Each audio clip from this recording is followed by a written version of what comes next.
নির্বাচনের তারিখ ঘোষণার মধ্য দিয়ে অধিকাংশ মানুষের আকাঙ্ক্ষার বাস্তবায়ন হবে। সেই লক্ষ্যেই প্রয়োজনীয় সংস্কার শেষে যৌক্তিক সময়ের মধ্যে নির্বাচন দিতে অন্তর্বর্তী সরকারের প্রতি আহ্বান জানিয়েছেন বিএনপির সিনিয়র যুগ্ম মহাসচিব রুহুল কবির রিজভী। ২৪-এর গণ অভ্যুত্থান ঘিরে বিএনপির ৩৬ দিনের কর্মসূচির প্রথম দিনে ভেন্যু পরিদর্শন শেষে এসব কথা জানান তিনি।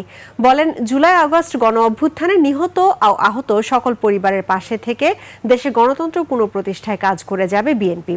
এই সময় বিএনপির যুগ্ম মহাসচিব শহীদ উদ্দিন চৌধুরী আনি বলেন, শেখ হাসিনার দৃশ্যমান বিচার দেখতে চায় বিএনপি। I am Ox. এই নিয়ে বিভিন্ন ফোরামে আলাপ আলোচনা হয়েছে।